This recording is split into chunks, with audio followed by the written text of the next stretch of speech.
नमस्कार, आप देख रहे हैं ग्वालियर ब्रेकिंग और मैं हूं गौरव। एक लंबे इंतज़ार के बाद और एक काफ़ी मंथन के बाद भाजपा ने ग्वालियर महापौर प्रत्याशी के लिए सुमन शर्मा जी को चुना है। उन्होंने उनके नाम पर मोहर लगाई है, लेकिन कहीं ना कहीं शहरवासियों के मन में ये है कि सुमन शर्मा कौन है, कोई नए प्रत्याशी या शहर में नई आई हैं। इन सारे सवालों के जवाब के लिए आज हम आए हैं भाजपा महापौर प्रत्याशी सुमन शर्मा जी के घर पर, और आज हम उन्हीं से जानेंगे कि आखिर वे कौन हैं। मैम, आपका बहुत बहुत स्वागत है। सबसे पहले हमारे दर्शकों को आप बताइए कि आखिर सुमन शर्मा कौन है। नमस्कार। विकास का नाम सुमन शर्मा, इस ग्वालियर शहर को आगे ले जाने का नाम सुमन शर्मा, भारतीय जनता पार्टी की एक छोटी सी कार्यकर्ता का नाम सुमन शर्मा, सबके बीच में सहज सरल उपलब्ध सुमन शर्मा, इस ग्वालियर शहर के पूर्व महापौर, पूर्व एमएलए स्वर्गीय डॉक्टर धर्मवीर शर्मा, जिनके सिद्धांत, जिनकी ईमानदारी पूरे संभाग में मानी जाती है, पूरे संभाग में जिसका डंका बजता है, उनकी पुत्र वधू सुमन शर्मा, उन्हीं के मार्ग पर चलने वाली सुमन शर्मा। मैम, जैसे आपको भाजपा का टिकट मिला है यहाँ पर ग्वालियर महापौर के लिए, ऐसा माना जाता है कि अगर भाजपा का टिकट हासिल कर लिया तो आधी जीत तो वैसे ही हो गई है। और अगर हम पिछला इतिहास देखें तो काफ़ी वर्षों से, लगभग 4 से ज़्यादा दशक हो गए हैं कि भाजपा का कब्जा रहा है नगर निगम पर। तो क्या आप कैसे देखती हैं, मतलब आपकी जीत सुनिश्चित है? क्योंकि अब तक जिन्होंने भी भाजपा के टिकट पर चुनाव लड़ा है महापौर का, आपकी जीत के क्या मायने हैं मैम? आज तक नगर निगम में महापौर भारतीय जनता पार्टी के रहे हैं और आगे भी जीत सुनिश्चित है और अच्छी भारी बहुमत से जीत होने वाली है। ग्वालियर शहर, क्योंकि ग्वालियर की जनता को नगर निगम में भरोसा सिर्फ भारतीय जनता पार्टी पे है। भारतीय जनता पार्टी ने विकास किया है। भारतीय जनता पार्टी शहर के विकास के लिए नई नई योजनाएं लेकर आती है। शहर की चाहे स्वच्छता हो, चाहे आम जनता का, आम कार्यकर्ता का, आम नागरिक का अगर बात आती है तो उनकी मूलभूत समस्याओं अगर हैं, उनके समाधान के लिए भारतीय जनता पार्टी ने काम किए। तो जब जनता जिस पार्टी में विश्वास करती है, निश्चय ही उसकी जीत होती है। मैम, शहर में एक चर्चा का विषय बहुत बना हुआ है कि जब आप नामांकन पत्र दाखिल करने गई तो पूरा का पूरा कैबिनेट आकर खड़ा हो गया, चाहे वो मुख्यमंत्री शिवराज सिंह चौहान हो, गृह मंत्री नरोत्तम मिश्रा हो, चाहे बीडी शर्मा जी हो, केंद्रीय मंत्री ज्योतिरादित्य सिंधिया हो, पूरा का पूरा महकमा यहाँ पर आ गया था। तो ये इतने सारा संगठन को इकट्ठा करके क्या संदेश देना चाह रहा है भाजपा? ये मेरे सारे जो जितने लीडर्स हैं, उन सब का एक साथ आना, इस छोटी सी कार्यकर्ता पर विश्वास, इस छोटी सी कार्यकर्ता पर जो उन्होंने प्रेम दिखाया है, ये उनका विश्वास था कि उनका मन हुआ कि हमारी पार्टी की एक छोटी सी कार्यकर्ता है जो ज़मीन के कार्यकर्ताओं के साथ जुड़ी है, जो पिछले 38-39 साल से इस पार्टी का काम कर रही है, और जो पार्टी ने मेरी ने काम दिया है वो ऐसी हमारी कार्यकर्ता है। तो इस छोटी सी कार्यकर्ता पर उनका स्नेह उन्होंने दिखाया और वो सब यहाँ आकर मेरे लिए खड़े हुए। मैम, बात करें अगर आपके पारिवारिक माहौल की, तो अगर आपके मायके की बात करें वहाँ भी आपको राजनीतिक माहौल मिला, अगर आपके ससुराल की बात करें वहाँ भी राजनीतिक माहौल रहा। डॉक्टर धर्मवीर शर्मा महापौर भी रहे, विधायक भी रहे, और एक उनकी स्वच्छ और बिना दागदार वाली छवि है। तो क्या आदर्श हैं जो उनके आपने अपनी ज़िंदगी में उतारे हैं उनके? मेरे मायके से भी मेरे ताऊजी नगर पालिका के, जब देश आज़ाद हुआ था, प्रथम अध्यक्ष भी रहे और निर्दलीय एमएलए रहे। मेरे पिताजी निर्दलीय एमएलए रहे। उसके बाद मेरी शादी ऐसे प्रतिष्ठित परिवार में हुई। जब मैं आई तो मुझे मेरा ससुर जी का नाम, डॉक्टर धर्मवीर जी का नाम, ना सिर्फ ग्वालियर में, पूरे संभाग में सब उनको जानते थे।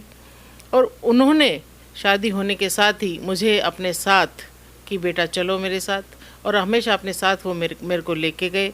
उन्होंने जो उनका टाइम मैनेजमेंट था, जो उनके कार्य करने के तरीके थे, जो उनका जनता से मिलने का तरीका था, मैंने उनको देखा है, मैंने उनको समझा है और मैंने अपने जीवन में उन्हीं को अपनाने की कोशिश की है। उनकी एक निस्वार्थ भाव की सेवा। वो डॉक्टर थे, लेकिन जब उनके क्लिनिक पर कोई भी आते थे गरीब आदमी से, तो कभी उन्हें कभी 5 पैसे भी नहीं लिए और मात्र 5 रुपये उनकी फ़ीस होती थी और निस्वार्थ भाव से सेवा। और जब किसी ज़मीनी कार्यकर्ता का या आम आदमी का, गरीब आदमी का जब भी कोई काम होता था और उनको जब किसी कागज़ पर सील लगानी होती थी तो डॉक्टर साहब ने कभी उस कागज़ को पढ़ा भी नहीं और अपने कंपाउंडर से बोलते थे, वो सील रखी रहती थी और अपने आप उस पर सील लगा देते थे और साइन बिना पढ़े कर दिया करते थे।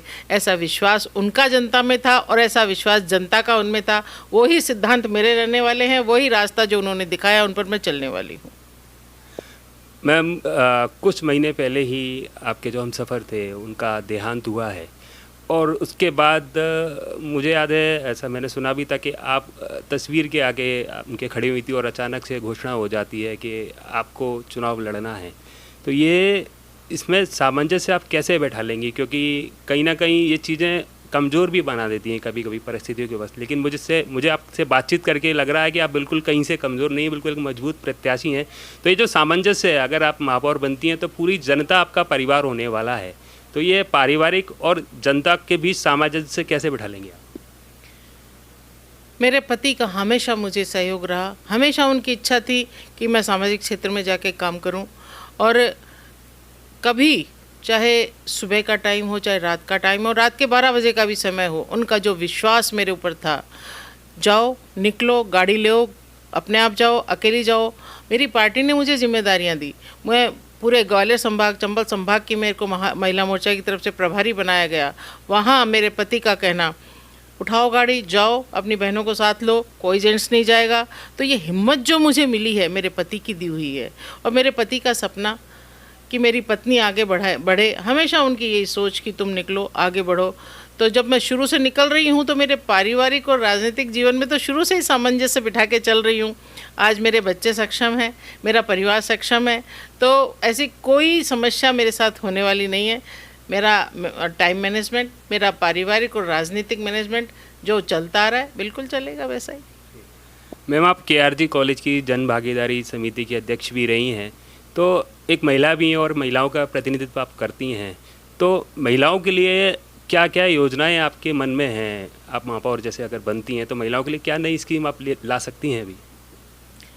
देखिए, महिलाओं के लिए भारतीय जनता पार्टी ने, केंद्र की सरकार ने, हमारे मोदी जी ने, हमारे शिवराज सिंह जी ने बहुत सारी योजनाएं हैं। आज चाहे आप स्वच्छता पे बात करें, आप चाहे गरीबों के लिए कन्यादान योजना है, बेटियों के लिए है, आंगनबाड़ी में इतनी सारी योजनाएं चल रही हैं। चाहे आप उज्ज्वला योजना की बात करें, जो महिलाएं जिनके फेफड़ों में बीमारियां होती थी, कैंसर होता था, उनके लिए सोचना, कोई ऐसी चीज़ें सोच सकता है। तो हमारी पार्टी की ऑलरेडी इतनी अच्छी अच्छी योजनाएं चल रही हैं। मेरा फोकस रहेगा कि मैं उन योजनाओं को गरीब जनता के पास, जो अगर नहीं पहुंच रही है, अगर कहीं कुछ गड़बड़ है, तो वो एकदम ईमानदारी के साथ हर परिवार में, हर एक गरीब जनता के लिए, हर महिला के लिए जो योजनाएं हैं, तो वो सारी योजनाएं उनके पास प्रॉपर पहुंचे। जो भी मेरी केंद्र से और मेरे राज्य से जितनी भी योजनाएं हैं, उनको क्रियान्वयन कर कर ज़रूरत जिसकी है उसके पास पहुंचाना मेरी प्राथमिकता रहेगी। मैम, हर बार जनता महापौर के रूप में भाजपा प्रत्याशी को ही चुनती है, क्योंकि कहीं ना कहीं विकास कार्यों को देखकर ही जनता अपना ही मोहर लगाती है कि भाजपा का प्रत्याशी जीते, और लगातार जीत हो रही है। तो जनता को विश्वास में लेने के लिए, हालांकि जनता विश्वास करती है भाजपा पर, इस बार कहीं आपको लगता है जैसे सामने कोई प्रत्याशी है वो आपको कोई टक्कर दे सकता है, या भाजपा की सुनिश्चित जीत है? आप प्रत्याशी की अगर आप बात करते हैं तो जहाँ तक मुझे जानकारी मिली है कि जो मेरे सामने जो प्रत्याशी हैं, परिषद में मैंने सुना है कि वो 2 बार की रही हैं पार्षद, लेकिन आज तक जितनी मुझे जानकारी है परिषद में वो एक बार भी बोली नहीं है। कभी उन्होंने कोई प्रश्न नहीं उठाया है। जनता के बीच में वो गई नहीं है, उनके पति गए हैं।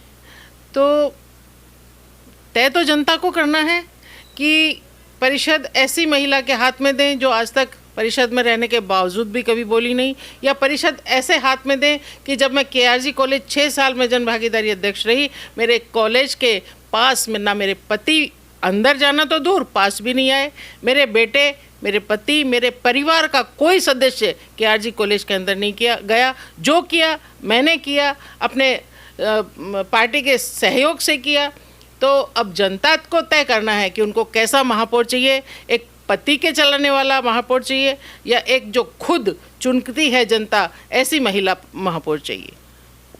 मैम, ये चुनाव विकास के मुद्दे को लेकर हो रहा है। विकास तो होता ही है, शहर के अंदर कराया भी है भाजपा ने। तो अभी क्या मैनिफेस्टो है भाजपा का शहर में, जो आप प्रतिनिधित्व कर रही हैं भाजपा का महापौर चुनाव को लेकर, क्या मैनिफेस्टो है इस समय? देखिए, नगर निगम के जो कार्य होते हैं वो नगर के विकास के लिए होते हैं। आम जनता की मूलभूत जो समस्याएं होती हैं उनके ऊपर होते हैं, बिजली, पानी, सड़क।